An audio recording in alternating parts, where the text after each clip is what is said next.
देखो बच्चों, लिख लो, हेडिंग डाल लो, area under force and displacement curve. Area under force and displacement curve.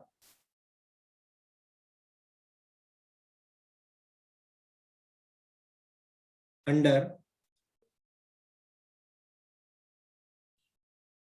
Force and displacement curve.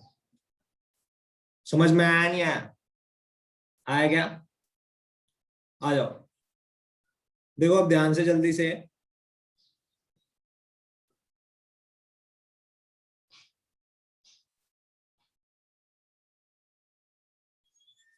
तो मान लो बच्चों, वाई एक्सिस के लोग अगर फोर्स है और एक्स एक्सिस के लोग अगर डिस्प्लेसमेंट है, क्या है? Displacement D. ठीक है ना? हाँ, तो आप ध्यान से देखना और समझना चीजों को अच्छे से। ठीक है ना? तो आप देखोगे एरिया अंडर कर्व क्या कहलाएगा। एरिया अंडर कर्व क्या कहलाएगा? तो मैं जनरली एक बार मान देता हूं कि कांस्टेंट फोर्स अप्लाई कर रहा हूं मैं एक ब्लॉक के ऊपर, जो डिस्प्लेसमेंट क्रिएट करता है उस ब्लॉक में डी। मैं एक ब्लॉक के ऊपर कांस्टेंट फोर्स अप्लाई करता हूं जो उसमें डिस्प्लेसमेंट क्रिएट करता है डी। कितना?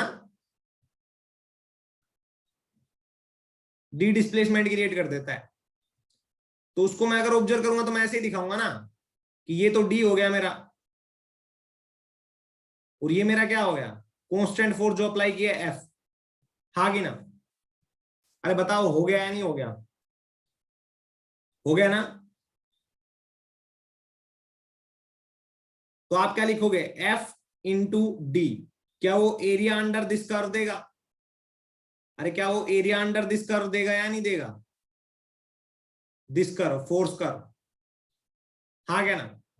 ये एरिया आ जाएगा एफ डॉट डी। समझ में आया? तो बच्चों ये किसके बराबर आ जाएगा? वर्क डन के बराबर। अरे हाँ कि ना? ये ब्लॉक था, इसके ऊपर कांस्टेंट फोर्स लग रहा था, ब्लॉक ने डिस्प्लेसमेंट क्रिएट कर दिया डी, जब कांस्टेंट फोर्स लगा एफ तो ये वर्क डन आ गया। हमें ये तो बात क्लियर हो गई कि area under force and displacement curve gives us what? Work done. समझ में आया? यस। तो ऐसे ही लोग बना लेते हैं कर्व। देखो एक बार,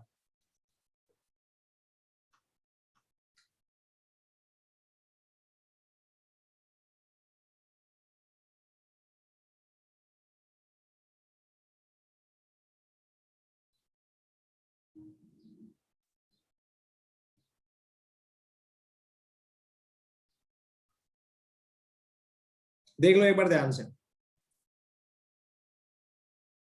देखिए क्या हो गया। देखो बच्चों ध्यान से, मान लो फोर्स और डिस्प्लेसमेंट कर ऐसे है, वेरिएबल फोर्स लग रहा है किसी ब्लॉक के ऊपर, किसी ब्लॉक के ऊपर वेरिएबल फोर्स लग रहा है, और वो ब्लॉक है, पहले वो था मान लो R1 दूरी पे, अब वो चला गया R2 दूरी पे। समझ में आया नहीं आया? आया ना? तो ऐसा जब वेरिएबल फोर्स लगता है तो हम क्या करते हैं? डायरेक्ट ये फॉर्मूला लगाते हैं या ये फॉर्मूला लगाते हैं? ध्यान से देखना, यही लगाते हैं ना? अरे यही लगाते हैं ना, D W is to this, फिर हम इंटीग्रेट कर देते हैं दोनों साइड और लिखते हैं D W is to F dot D R. तो बच्चों ध्यान से देखो, अगर जब ऐसा फोर्स लगे, वेरिएबल फोर्स, तो आपको किसी भी दूरी आर पे जाके, किसी भी दूरी आर पे जाके डी आर डिस्प्लेसमेंट लेना है। डी आर डिस्प्लेसमेंट का छोटा सा हिस्सा डी आर, ये इतना छोटा है कि मान लो आप इसमें, इस इंटरवल में फोर्स कांस्टेंट है। आर से आर प्लस डी आर में फोर्स क्या है? कांस्टेंट है। तो हम लिखेंगे work done in moving from R to R plus D R, that is D W, ये आ जाएगा। समझ में आया ना? अब आएगा work done in moving from R1 to R2, तो लिमिट पुट कर दोगे R1 टू R2, तो आप लिखोगे work done is basically R1 to R2 F dot dr। Solve कर लोगे या नहीं कर लोगे? कर लोगे ना। अगर फोर्स भी इसी डायरेक्शन में है और डिस्प्लेसमेंट भी इसी डायरेक्शन में है, तो ये आप सीधा सोल्व करोगे और पुट कर दोगे R1 से R2 F dr cos 0 degree, cos 0 की वैल्यू 1। समझ में आया? तो dw तो ये हो गया, और इंटीग्रेशन करने के बाद जो w आया है वो पूरा ये हो गया, जो w आया है वो पूरा ये हो गया। समझ में आया? एरिया अंडर कर्व आया नहीं आया? बच्चों कर लोगे ना? सेव कर लो। अब आगे चलते हैं, सेव कर लो, अब आगे चलते हैं। शाबाश, ओके डन, क्लियर ऑल? मेरी गैंग क्लियर हो रखा है तुम्हें? अरे गैंग बताओ। हाँ बता देना, याद रखना इंटीग्रेशन का है ये। जैसे देखो तुमने देखा था, मैं इससे रिलेट करके दिखाऊंगा। देखो तुमने देखा था वेलोसिटी टाइम का एरिया अंडर कर्व क्या देता है? वेलोसिटी टाइम का एरिया अंडर कर्व क्या देता है हमें? डिस्प्लेसमेंट। वेलोसिटी टाइम ग्राफ का एरिया अंडर कर्व हमें डिस्प्लेसमेंट देता है ना। सिमिलरली है, ऐसे हुआ है। वहां पे हम क्या करते थे? dv by dt, sorry dx by dt is to v, तो dx is to v dt है ना। फिर इंटीग्रेट कर देते x इज टू vt, तो v और t का मल्टीपल हमें क्या देता था? डिस्प्लेसमेंट, है ना। ओके आगे चलें, क्लियर ऑल? आगे आ जाओ सभी।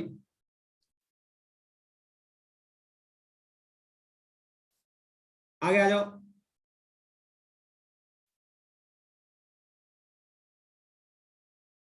Calculate work done using spring force. Calculate work done using spring force.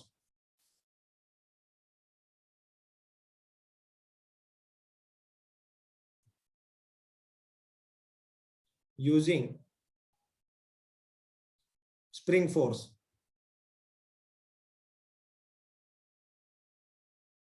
Spring force कितना वर्क डन करती है और कैसे करती है? तो हम पहले क्या करते हैं, ट्राई करते हैं।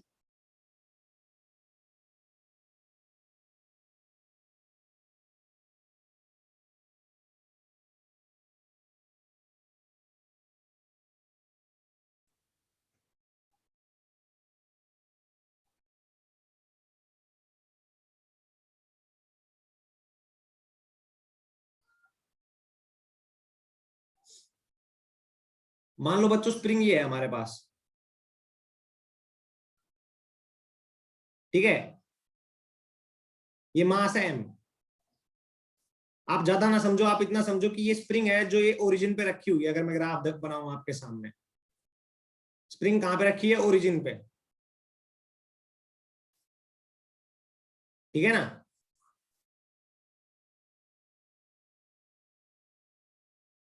ओके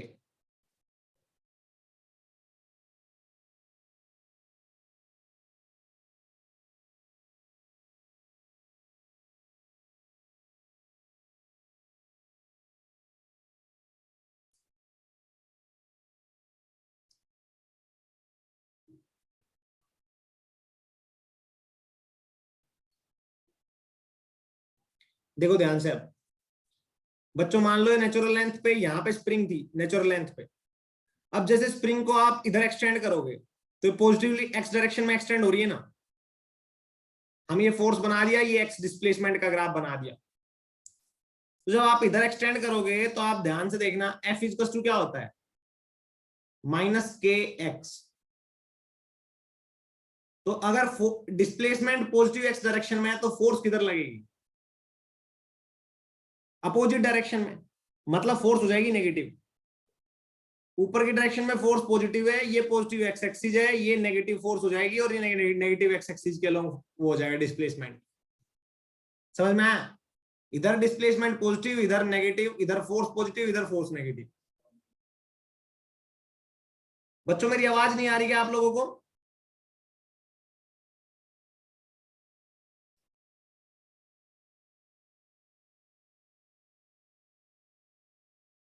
आ रही है? नेटवर्क देखो एक बार, अपना अपना नेटवर्क चेक कर लिया करो, है ना, कभी ज्यादा दिक्कत आए तो। वरना मेरा भी चेक कर लिया करो क्या दिक्कत है, मेरा सही आ रहा नहीं है, तुम्हारे तो मेंशन करता है। देखो बच्चों ध्यान से, जब डिस्प्लेसमेंट पॉजिटिव एक्स डायरेक्शन में होगा तो एफ इक्वल्स टू माइनस के एक्स, ये ग्राफ होगा। अगर डिस्प्लेसमेंट पॉजिटिव है, ये पॉजिटिव है, तो फोर्स क्या होगा, क्या नेगेटिव होगा? अरे होगा या नहीं होगा? और आपको बताइए तो वो बन गया F equals to minus M X plus C, C की वैल्यू 0। अरे हाँ कि ना, सी की वैल्यू 0, हाँ कि ना? या फिर इसको ऐसे लिख लो, एम को y equals to minus y equals to m x, और m की वैल्यू क्या आ गई, नेगेटिव के, और ये k तो कांस्टेंट है, तो स्लोप कांस्टेंट हो गया, है ना? तो जितना x बढ़ेगा उतना ही फोर्स आ जाएगा। x अगर पॉजिटिवली बढ़ेगा तो फोर्स नेगेटिवली, तो ऐसे आएगा, आएगा नहीं आएगा ग्राफ? जितना आप x बढ़ाओगे, डिस्प्लेसमेंट बढ़ाओगे, तो फोर्स का मैग्नीट्यूड भी बढ़ेगा, बट वो नेगेटिव होगा। समझ में आया? अच्छी बात है जब आपने इधर डिस्प्लेसमेंट किया। अब मान लो अगर आप इधर डिस्प्लेसमेंट करोगे x नेगेटिवली, है ना, तो फोर्स क्या बढ़ेगा, पॉजिटिवली बढ़ेगा, क्योंकि जब ये नेगेटिव हो जाएगा तो फोर्स क्या हो जाएगा, पॉजिटिव। जब ये पॉजिटिव था तो फोर्स था नेगेटिव, तो फोर्स डिस्प्लेसमेंट अगर नेगेटिव हुआ तो फोर्स पॉजिटिव हो जाएगा, ऐसे ग्राफ बनेगा। स्लोप तो कांस्टेंट आई, है ना? तो ये एरिया अंडर कर्व क्या कहलाएगा, वर्डन बाय स्प्रिंग। निकाल सकते हो आप इसको, राइट एंगल ट्राइंगल, ये भी राइट एंगल ट्राइंगल, ठीक है ना, है ना? कर लोगे या नहीं कर लोगे बच्चों?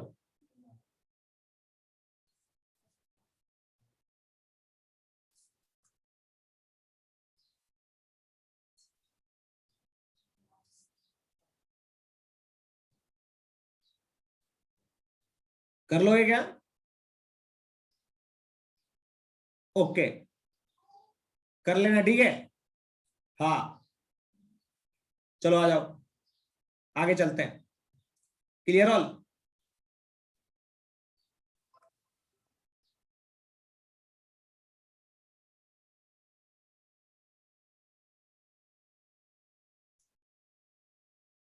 आ जाओ, क्लियर ऑल।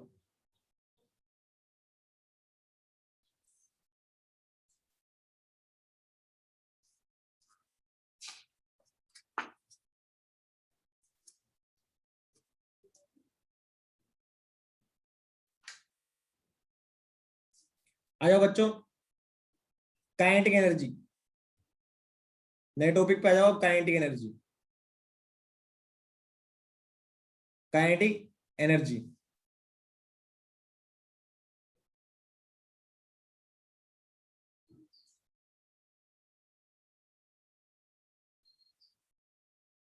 काइनेटिक एनर्जी, है ना? हाँ, काइनेटिक एनर्जी के बारे में पढ़ेंगे बच्चों। ये एनर्जी, पहली बात तो ये एनर्जी है तो स्केलर क्वांटिटी होगी, है ना? ये एनर्जी है तो ये स्केलर क्वांटिटी होगी। पहली बात। दूसरी, इसकी यूनिट क्या होगी? वो होगी जूल। डायमेंशन फॉर्मूला क्या होगा? डायमेंशन फॉर्मूला वही होगा m1L2T-2। जो वर्क का होता है वही एनर्जी का होता है, क्योंकि आपने देखा होगा कि वर्क और एनर्जी इंटरकन्वर्टिबल होते हैं। Work can be converted into energy and energy can be converted into work. Okay, dimension formula आ गया। ओके, एनर्जी सीजीएस सिस्टम में क्या होती है? अर्ग।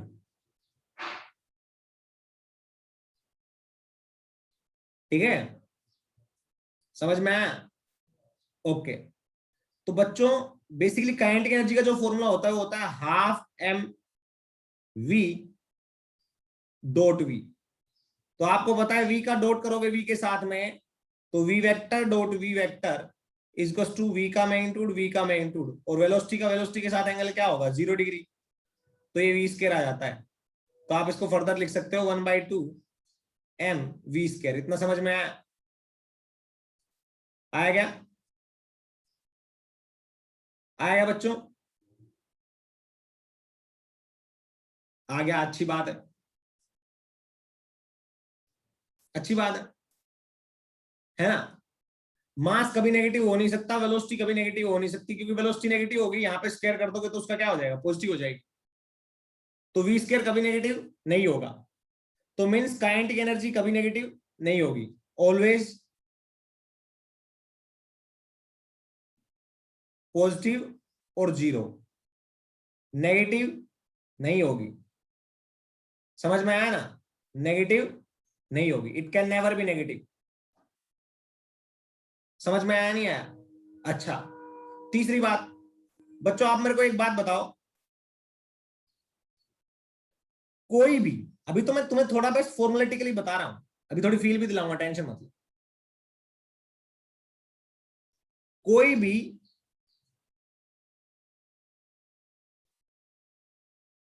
जैसे मान लो हम वेलोसिटी की बात करते हैं, आप बताओ क्या वेलोसिटी फ्रेम ऑफ रेफरेंस पे डिपेंड करती है? वेलोसिटी फ्रेम ऑफ रेफरेंस पे डिपेंड करती है? जल्दी बताओ। हाँ, करती है। वेलोसिटी फ्रेम ऑफ रेफरेंस पे डिपेंड करती है। तो हम बोल देंगे काइनेटिक एनर्जी भी किस पे डिपेंड करेगी? Depend on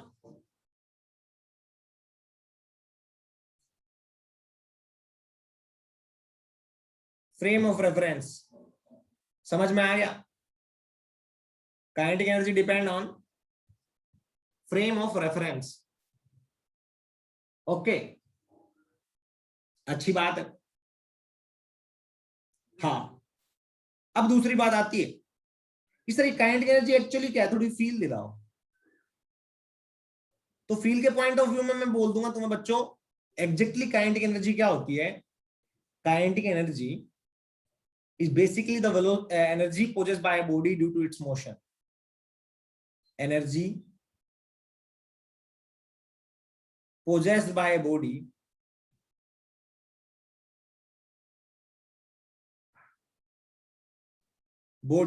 due to its motion, due to its motion. समझ में आया? ये फॉर्मूला तो आपने पहले भी पढ़ा हुआ है ना, 10th क्लास में, 9th क्लास में। ये नहीं तो ये तो मान के चलो ये तो पढ़ा ही होगा काइनेटिक एनर्जी का। फील के हिसाब से आप समझोगे तो आप ये समझ सकते हो वर्बली कि जो मोशन की वजह से वेलोसिटी आती है, अगर मोशन नहीं है मतलब रेस्ट पे, तो वी क्या है? 0। तो काइनेटिक एनर्जी क्या हो जाएगी? 0। अगर मोशन है, वी क्या है? Non zero. तो काइनेटिक एनर्जी क्या आ जाएगी? Non zero. समझ में आया? आया नहीं आया? बच्चों आ रहा है मेरी गैंग? अरे अपनी पार्टी के लोगों को आ रहा है, समझ में नहीं आ रहा? हाँ बताओ शाबाश। ठीक है ना? तो ये चीजें आप कर लोगे।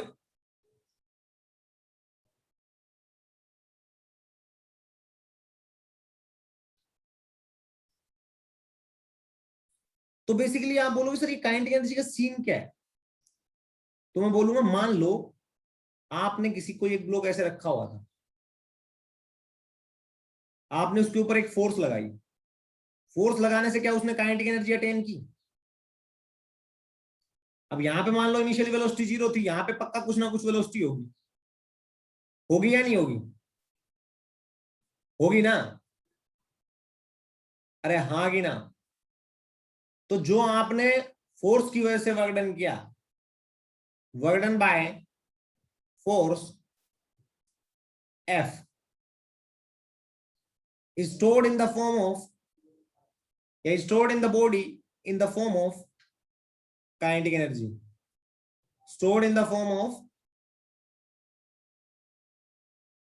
Kinetic energy. बताओ होता है या नहीं होता है? काइनेटिक एनर्जी की फॉर्म में होता है ना स्टोर। देखो आपने वर्क किया इस बॉडी के ऊपर, अब वो वर्क कहां पे गया? इसके अंदर स्टोर हो गया काइनेटिक एनर्जी की फॉर्म में, इसके अंदर एनर्जी आ गई, है ना? जैसे आपने देखा होगा, आप मान लो ये पत्थर रखा हुआ है, इसको आप ऊपर उठाते हो और अपने सर पे रख लेते हो, है ना? तो आपने जो वर्क किया वो किस फॉर्म में स्टोर हो गया? पोटेंशियल एनर्जी में स्टोर हो गया ना? अब देखोगे ध्यान से तो एच हाइट पे अगर आप इसको लेके गए पत्थर को, तो पत्थर के अंदर पोटेंशियल एनर्जी हो गई mgh, हो गई ना? तो यहां पे जब आपने वर्क किया था तो पोटेंशियल एनर्जी में स्टोर हो गया था। सिमिलरली जब यहां पे आप वर्क करोगे तो पोटेंशियल एनर्जी में तो चेंज 0 आएगा, क्योंकि हाइट चेंज हो ही नहीं रही। तो जो ये वर्क था वो कहां पे गया भाई? ये वर्क तो कहां पे चला गया? पोटेंशियल एनर्जी में। तो ये वर्क कहां पे चला जाएगा? काइनेटिक एनर्जी में। समझ में आया नहीं आया? देखो यहाँ पे काइनेटिक एनर्जी क्या है? 0। यहाँ पे काइनेटिक एनर्जी क्या है? Half mv²। सर ये कहां से आ गई? मैं बोलूंगा देख, यहां से यहां तक जो वर्क किया ना, वो काइनेटिक एनर्जी की फॉर्म में चला गया इसके अंदर। समझ में आया नहीं आया? आया क्या बच्चों? तो आप लिख सकते हो work done in increasing the velocity of a body from 0 to v, work done in increasing the velocity of a body from 0 to v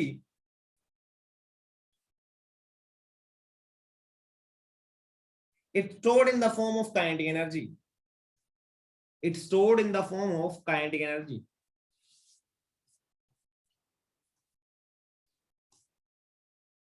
it's stored in the form of kinetic energy।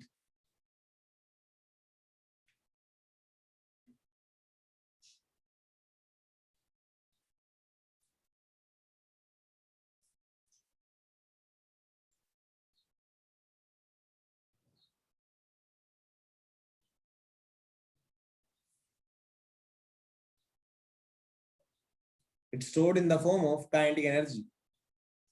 Aditya, I repeat, work done in increasing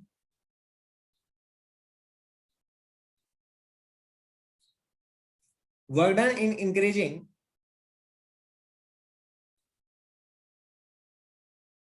velocity of a body from 0 to v is stored in the form of kinetic energy। या it stored in the form of kinetic energy। समझ में आया? विलास और रितेश, विलास और रितेश, पहले कोई भी एक माइक पे आओ। इतना कर लिया ना? इतना कर लिया? काइनेटिक एनर्जी के बारे में समझ में आ गया? अब देखो एक बार ध्यान से, थोड़ा सा एक्सप्लेन कर देता हूं। रे कृष्णा देख ले, और विलास तुम भी देख लो। काइनेटिक एनर्जी क्या होती है? Kinetic energy is basically the energy, Ritesh देख ले, it is the energy possessed by body due to its motion. मतलब जब बॉडी में मोशन होगा तो काइनेटिक एनर्जी होगी, मोशन नहीं होगा तो काइनेटिक एनर्जी नहीं होगी। Energy possessed by body due to its motion. Rest पे हुआ तो वेलोसिटी जीरो तो काइनेटिक एनर्जी जीरो होगी, ये बात ध्यान रखना। तो इसका मतलब पक्का ये फॉर्मूला वेलोसिटी से रिलेट करता है। अगर मोशन में होगा तो velocity non zero, kinetic energy भी नॉन जीरो। कैसे सर? एक्चुअली काइनेटिक एनर्जी का फॉर्मूला आता है 1/2 mv², mass of the body and velocity of the body. ठीक है, एनर्जी है तो ये कैसी क्वांटिटी होती है? स्केलर क्वांटिटी होती है। इसकी यूनिट होती है जूल, सीजीएस सिस्टम में होती है अर्ज। डायमेंशन फॉर्मूला होता है, जो वर्क का होता है वही एनर्जी का होता है। इसलिए मैंने आपको बताया कि वर्क एनर्जी में कन्वर्ट हो जाता है और एनर्जी वर्क में कन्वर्ट हो जाती है। ठीक है ना? तो सेम डायमेंशन, इसका डायमेंशन फॉर्मूला सेम वर्क जैसा होता है। अब हमें पता है वेलोसिटी, इसके फॉर्मूले में वेलोसिटी आती है। हमें पता है वेलोसिटी क्या करती है, डिपेंड करती है फ्रेम ऑफ रेफरेंस पे। तो ये तो बात क्लियर हो गई, अगर वेलोसिटी डिपेंड करेगी तो काइनेटिक एनर्जी भी डिपेंड करेगी फ्रेम ऑफ रेफरेंस पे। समझ में आया नहीं आया? यस। काइनेटिक एनर्जी पॉजिटिव भी हो सकती है, जीरो भी हो सकती है, पर देखो मास कभी भी नेगेटिव नहीं हो सकता और वेलोसिटी का स्क्वायर कभी नेगेटिव नहीं हो सकता। तो काइनेटिक एनर्जी कभी भी नेगेटिव नहीं हो सकती, याद रखना, ऑलवेज पॉजिटिव और जीरो। ये अगर मान लो कोई ब्लॉक है जो रेस्ट पे रखा हुआ है, इस पे अगर आप एफ फोर्स लगाओगे तो ये फोर्स क्या होगी, वर्क करेगी इसके ऊपर, क्योंकि ये इस फोर्स की वजह से ब्लॉक मोशन में आएगा और डिस्प्लेसमेंट ट्रेवल करेगा। तो कुछ दूरी पे जाके आप देखोगे जब ये फोर्स लग रही थी तो ये पार्टिकल क्या कर लेता है, एक वेलोसिटी अटेन कर लेता है। इस टाइम पे ये फोर्स लग रही है अभी स्टिल, पर ए से बी तक क्या वर्क डन हुआ? यस सर हुआ। और ये वर्क डन है वो कहां पे चला गया? ये वर्क डन इसकी काइनेटिक एनर्जी की फॉर्म में स्टोर हो गया, क्योंकि यहाँ पे काइनेटिक एनर्जी जीरो है क्योंकि वेलोसिटी जीरो है। यहाँ पे क्या है, वेलोसिटी नॉन जीरो है तो काइनेटिक एनर्जी आ गई 12 mv²। तो work done by force stored in the form of kinetic energy. Formula में उसके बाद मैंने एक लाइन लिखवाई थी, work done in increasing the velocity of a body from zero to v, it's stored in the form of kinetic energy. Okay, चलो आ जाओ, अब चलते हैं, दोबारा से ज्वाइन करना।